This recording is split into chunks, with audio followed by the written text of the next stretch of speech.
Tassa Bhagavato Arahato Samma Sambuddhassa. The subject of the discourse today is the law of moral causation known as Law of Kamma or Kamma in Pali. Last time we mentioned, I will recapitulate briefly.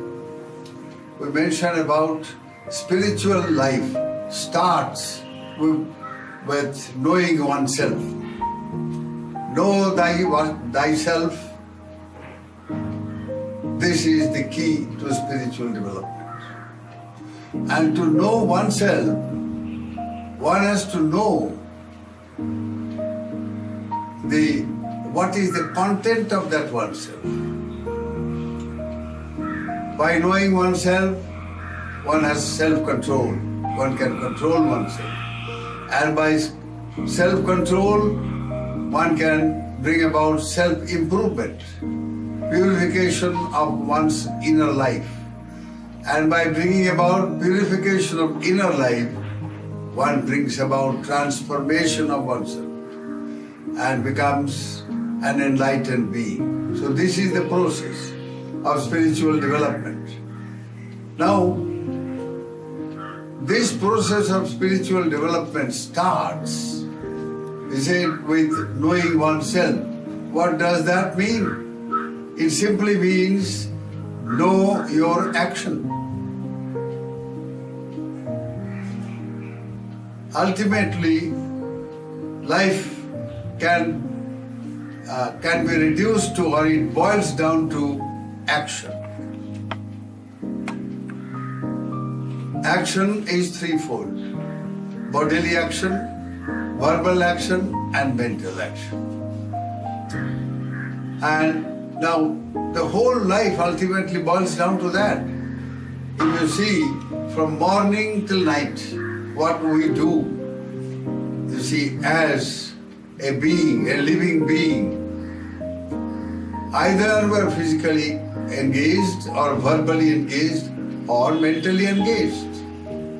Either we think or that is translated into speech, we say, and translated into bodily action, we do. So this is all that happens during the whole day. So life boils down to this action.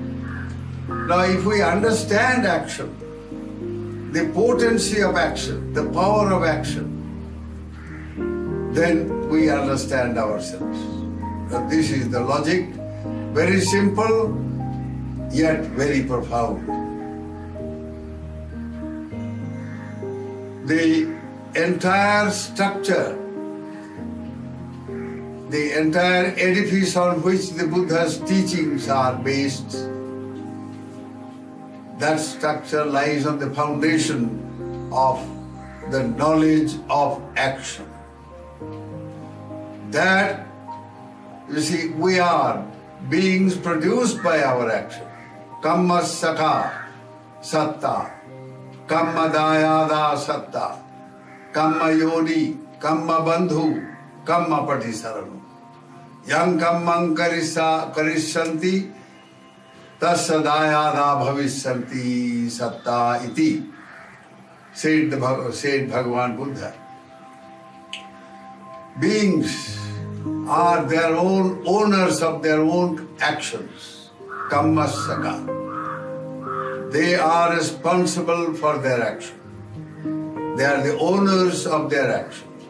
Meaning that they are responsible for their action. They are the heirs of their action. They are produced by their actions. Kamma bandhu, kamma yoni. They are born of the womb of action. That is where life starts. Kamma bandhu. Kamma alone ultimately is one's friend, one's protector. And or the opposite, one's enemy. Then Kamma Patisarano. It's only Kamma that constitutes one's source of protection, one's refuge, one's shelter of peace. Yang Kammang Karishanti. Whatever actions a person does, good or bad, Tassadayado Bhavishanti. You see, Kalyanang va, Papakang va. Whether good or bad, he or she becomes the heir of these good or bad actions. That is life. So life boils down to action. And if we know our actions, we know ourselves. And by knowing ourselves, we can have control over ourselves. And when we have control over ourselves, we can also bring about improvement in ourselves. We can bring about self-purification, purification of our inner life, of our mind. Because karma is generated in the mind ultimately. And that is what will be the main focus of this discussion today. How karma is generated by the mind, in the mind. Mind precedes. Mano pubbangama dhamma, mano settha mano bhaya. Mind precedes all karmic formations, which is life, ultimately. And mano settha, mind is the chief there. So how is the mind chief? Now, Kamma in Buddhism is specifically, though it is an action, it is not all action. Kamma is intentional action. Not all action, not unintentional action. So here it has to be very clearly understood that by the word Kamma in Pali, it is meant intentional action. And it's different from the usage, common usage of the term as karma, which is Sanskritized form of the word Kamma. Now, karma, the Sanskritized word, you see, has very different connotations. Now it is known, they say, what they mean is fate, something that is predestined. Karma, my karma. I gave an example last time, I will repeat it again. Once I had the pleasure of visiting the jail which is right in front of the monastery here, and there was a person called Krishna who had literally wiped out a whole family in Gandhinagar here. So I asked him, why have you done this? So he said, oh, it is my karma, I am destined to do this. God has willed it. So here, by the word karma, what he means is that he is destined, he is predestined, it is his fate, and that fate has been created by some external body, some external agency called God. Now in Buddhism, these ideas are totally rejected. There is no such thing as an external agency who wills our fate, or there is no fate as such. Karma is not fate. Karma is action which is capable, which has a potency, the capability of producing a certain result. And the result ultimately is nothing but what our destiny is. We are the creator of our own destiny. There is no other external agency who creates our fate or our destiny. No. Our actions determine our destiny. What we are today is the result of what we have done in the past. And what we will be in future will also be determined by how we act now. the way we conduct ourselves, the way we act, that is to say, the way we think. Karma starts with thinking in the mind. And how? That I will explain in this discussion. Now, the way we think gets translated into the way we speak, our verbal behavior, and the same thing from the thinking and speaking arises the way we bodily act, our actions. So, this karma arising from the mind determines our future, our destiny, is the creator of our destiny. How it starts in the mind is the next point, and very, very crucial point indeed. Karma, as I mentioned, is intentional action, not all action. It's volitional action, an action which has been distinctly willed.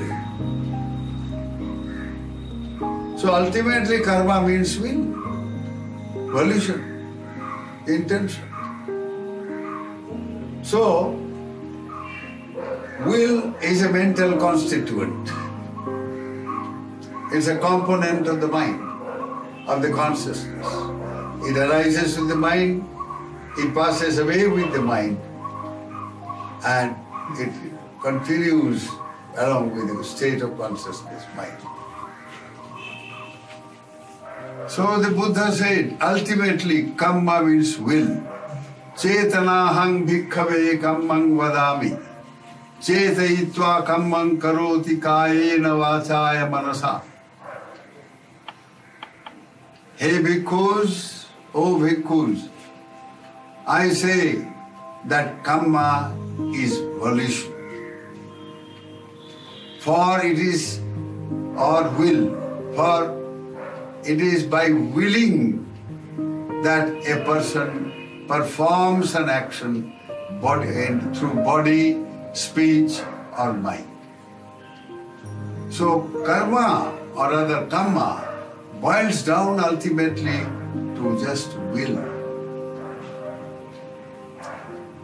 When you will to do something or say something or think, that becomes kamma, and that is intentional kamma. So will or volition is a constituent of the mind, it's a component of the mind. So, that being the case, kammas are generated in the mind and is a part of the mind, basically. Once you understand that, then there is no problem. So, the definition of karma therefore can be put in this way, that though kamma is an action, not all actions are kamma.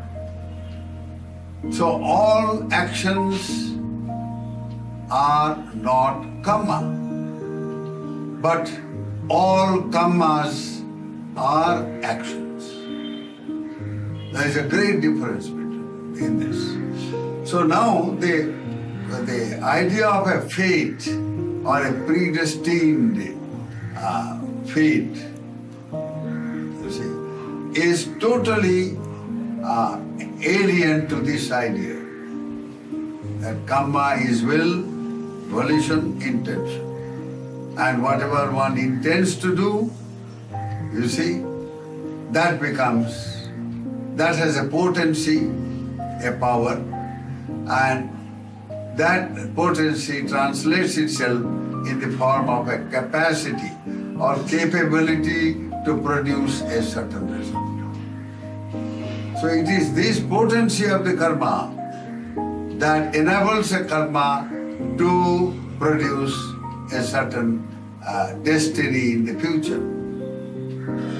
Now with this volition, it's not just the volition that determines, but there are other factors called causes, root causes. But before I tell you about these root causes, let me tell you a story about the difference between an intentional action and a non-intentional action. This is a story, and it happened, let us say, in an Indian princely state during the British time. Now, in the capital, in a certain capital of a princely state, there is a big building owned by a princess, an old lady, and a very well known and very much respected and so on. So she was sitting in the veranda outside, that somewhere in the third or fourth floor of the palatial structure, and she had a cold. So she was reading a book, and so she happened to cough, and then to relieve herself, she just spit out.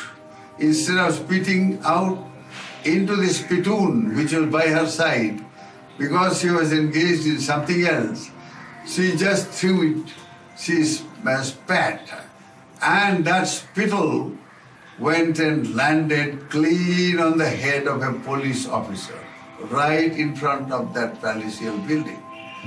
He was there on duty, and he was wearing one of those police hats, and he was a Britisher.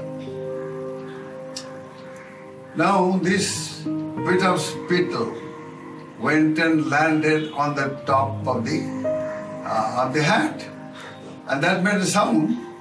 So this officer took out the headgear, the topi, and he saw this spittle, and he was enraged. His face became red, and he said, "I'm going to shoot the person who has done this." So but there were some other policemen with him, police officials. So they said, "You can't shoot, this is a princess's house. If you shoot tomorrow, you'll be hanged. So cool your head and do what is right." That is how he went inside, and he saw the officer in charge of that particular establishment, and he said, "Look at this in my head. I'm going to, frame this person. I will book him or her." He said, wait, let me see, it may be a servant or somebody. He went and up and found out that the princess herself has done this. And he said, well, there is a police officer there, is absolutely enraged and he wants to book you. He said, okay, wait. Yes, I did spit, she said.